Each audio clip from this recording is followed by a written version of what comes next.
Assalamualaikum warahmatullahi wabarakatuh. Ya, pada kesempatan ini kita akan membahas tentang manajemen resiko ya.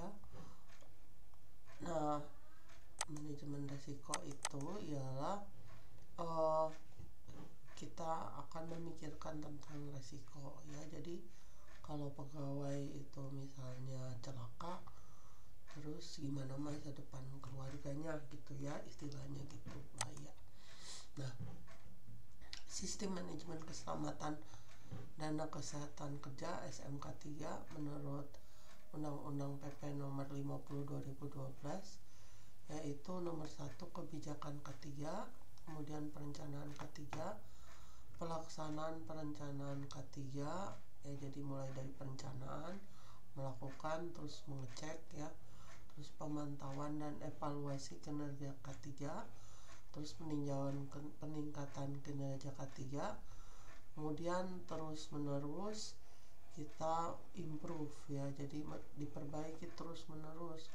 Kalau ada salah di mana kita perbaiki gitu ya, sampai mendapatkan hasil yang terbaik ya. Di sini SMK 3, 1 kebijakan K3, 2 perencanaan K3, dan kita bisa lihat identifikasi bahaya, penilaian resiko dan pengendalian resiko atau HIRA DC, terus pemenuhan undang-undang PP atau Permen, perumusan tujuan dan sasaran K3, terus penerapan program K3. Lalu nomor 3 pelaksanaan rencana K3, misalnya sumber dayanya, organisasi dan tanggung jawab, terus kompetensi, pelatihan dan kepedulian ya. Jadi kalau K3 itu yang bisa bekerja harusnya lulus S1 dulu, kemudian mengambil sertifikasi K3. Jadi didapatkan pelatihan dan juga ilmu yang benar-benar, terus komunikasi dan keterlibatan konsultasi, terus dokumentasi juga harus ada, pengendalian dokumen, terus pengendalian operasional, kesiagaan dan tanggap darurat ya. Terus nomor 4 pemantauan dan evaluasi kinerja K3, yaitu 1 pengukuran dan pemantauan ya dari hasil pelaksanaan itu, 2 evaluasi kepatuhan, 3 penyelidikan insiden, ketidaksesuaian, tindakan perbaikan dan pencegahan, terus pengendalian rekaman, terus audit internal. Terus nomor 5 peninjauan dan peningkatan kinerja K3 ya. Jadi melihat dari pemantauan kinerja itu kita melihat monitoring dan peningkatan kinerja K3. Lalu setelah itu kita peningkatan berkelanjutan ya. Jadi terus menerus kita improve ya, apa yang harus lebih baik gitu ya. Nah, di sini manajemen resiko K3 yaitu identifikasi bahaya, penilaian resiko dan pengendalian resiko. Jadi hazard identification, risk assessment and determining control atau HIRA DC ya. Di sini proses manajemen K3 yaitu persiapan, menetapkan konteks, pertimbangkan tugas, kegiatan, proses pekerjaan, kondisi bahan, alat, lingkungan kerja, dan praktek-praktek untuk penilaian ya. Jadi mengidentifikasi bahaya adalah langkah pertama. Kemudian langkah kedua, menilai dan memprioritaskan resiko. Jadi resiko itu kita nilai dan ada tingkatan-tingkatannya, apa bahayanya rendah, apa resikonya sedang, atau resikonya tinggi ya. Terus langkah 3, memutuskan tindakan pengendalian resiko dan hierarkinya ya. Terus langkah keempat, menerapkan tindakan pengendalian resiko ya. Nah, ini ya harus dilakukan konsultasi pada setiap langkah ya, tentunya dengan pihak-pihak terkait. Kemudian langkah kelima, memantau dan meninjau ulang tindakan pengendalian risiko. Ya, jadi harus dipantau dan ditinjau ulang terus ya. Terus udah itu ya terus berputar-putar begitu ya. Nah, kita lanjut ya. 5 langkah kegiatan manajemen risiko ya. Nomor 1, mengidentifikasi bahaya ya, seperti tadi. Bahaya itu kita pilah-pilah. Bahaya yang misalnya yang bisa terjadi apa saja ya, pasti ada, misalnya dari pengalaman terdahulu atau misalnya melihat referensi ya buat keadaan yang pekerjaan yang akan kita lakukan. Nah, kemudian nomor 2, menilai dan memprioritaskan resiko ya. Kemudian menetapkan pengendalian resiko ya, ini dilakukan sebelum proyek dilaksanakan, yaitu IBPPR atau HIRA DC.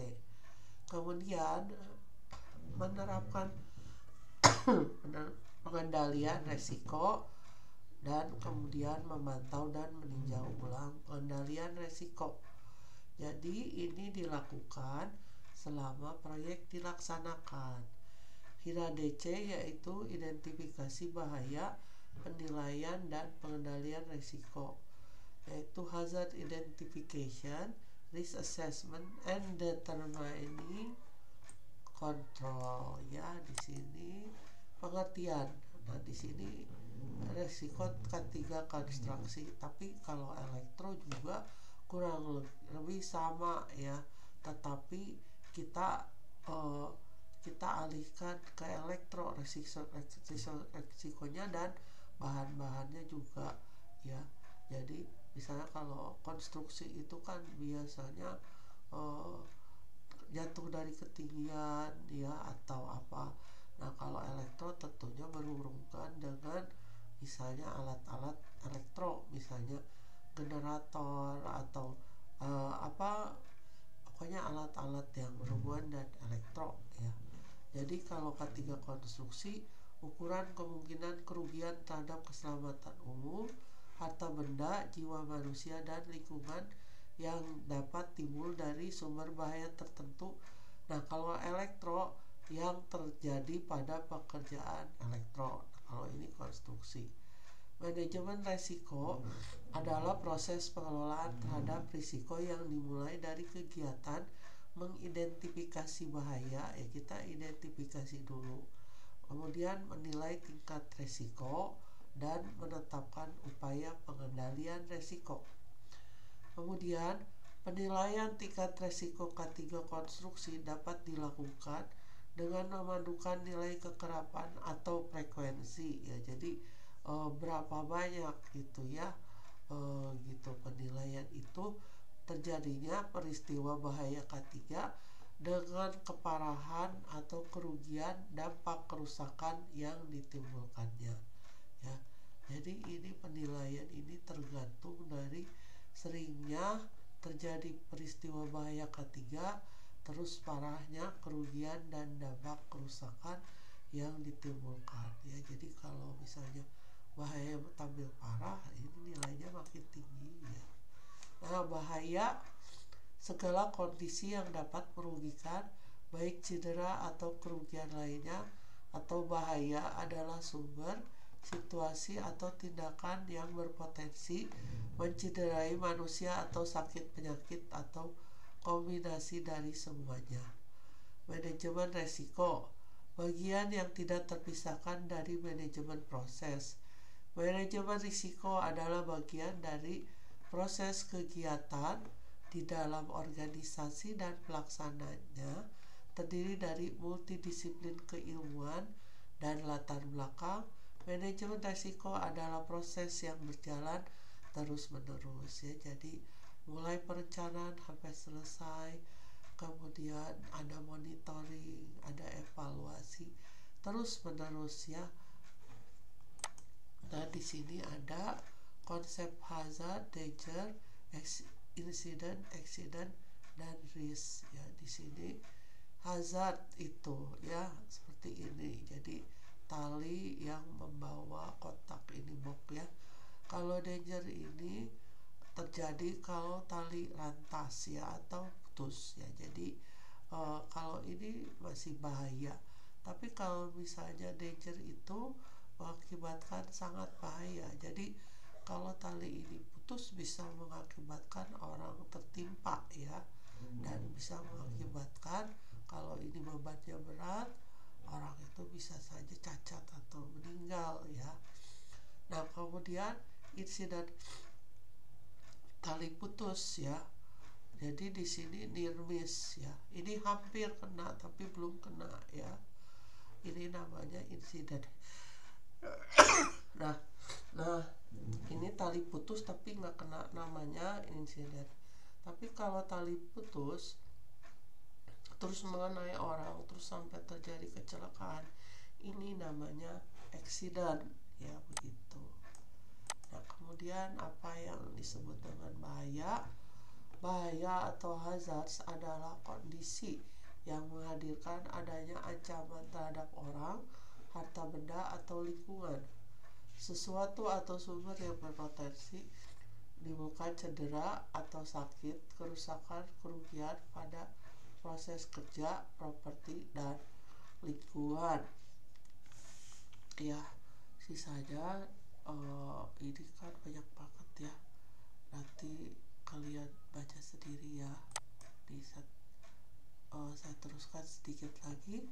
4 kategori bahaya nyata, yaitu bahaya yang jelas kelihatan dan dapat dirasakan, seperti mesin-mesin peralatan yang tidak berlindung ya. Jadi ini kelihatan ya. Kerusakan bangunan, peralatan listrik yang cacat ya, rem kendaraan yang tidak pakem. Nah, ini yang kelihatan dan dapat dirasakan. Kemudian bahaya tersembunyi atau laten, yaitu bahaya yang tidak tampak dan sulit dirasakan, seperti instalasi listrik. Nah, kita kan nggak tahu ya keadaan instalasi listrik, karena biasanya instalasi listrik itu kan terlindung, nggak kelihatan. Kemudian uap beracun ya, mungkin kita bisa mengetahui baunya, tapi kita tidak tahu apa kandungan uap beracun itu, apakah berbahaya atau tidak, atau suara berfrekuensi tinggi ya, kadang-kadang kita tidak mendengar gitu ya. Terus bahaya yang berkembang, yaitu bahaya yang tidak segera dikenali dan akan berkembang sepanjang waktu. Misalnya pemakaian ban karet pada mobil kren, kabel baja yang kawatnya mulai putus-putus. Nah, ini bisa jadi putus kan. Suara bising yang menyebabkan tuli ya. Kulit tubuh terkena larutan kimia yang bisa menyebabkan sakit kulit, dan banyak lagi.